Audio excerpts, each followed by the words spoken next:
Bonjour, je suis Christopher Béliard, cofondateur de Codity. J'ai suivi donc la formation GI, la branche GI à l'UTC, complétée par la filière MPI.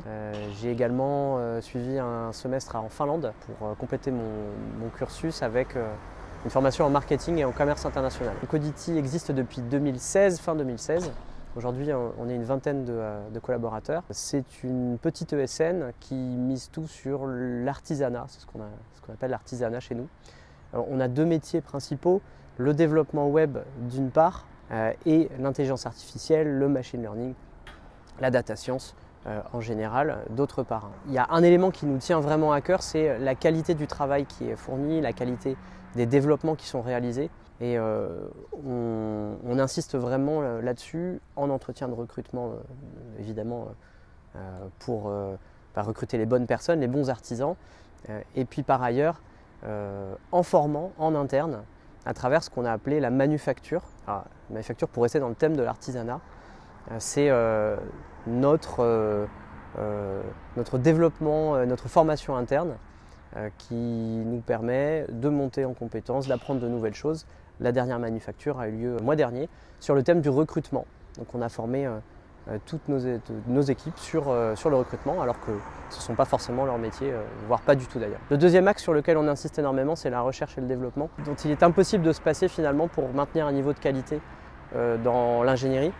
Et pour ça, on met en place l'atelier, évidemment, atelier manufacture. L'atelier nous permet une journée par mois, tous, de nous réunir et de travailler sur des projets personnels en R&D, des expérimentations, des prototypes, tester un nouveau langage, un nouveau framework. Notre métier étant du service, pour des clients PME ou des labs d'innovation dans des grands comptes, on vient compléter justement cette approche par, si possible, un jour, la commercialisation de produits. Ce que j'ai appris à l'UTC qui était fondamental pour moi, et je pense que c'est le cas pour un grand nombre d'ingénieurs qui ont plus de, je dirais, 3 à 5 ans d'expérience, c'est tout le bagage sciences humaines et sociales qui nous a été légué, et gestion en général, économie, marketing, communication. Tous ces éléments-là de compréhension de l'autre sont indispensables dès lors qu'on doit coordonner des équipes, encadrer, et puis en fait interagir en réalité.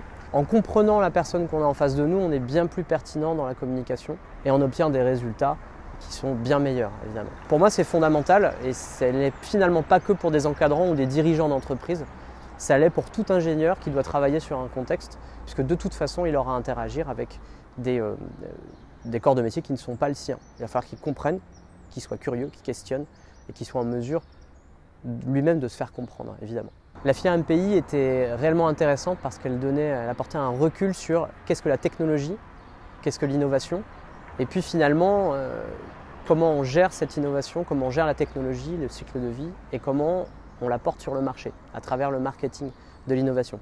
Évidemment, le tout complété par des UV de gestion de projet qui sont indispensables. Ça donne un recul fondamental également sur notre compréhension de ce qu'on manipule en tant qu'ingénieur et de ce qu'on peut potentiellement mettre sur le marché, les freins à la mise sur le marché, et comment passer outre ces freins et propulser une innovation auprès du grand public ou en B2B.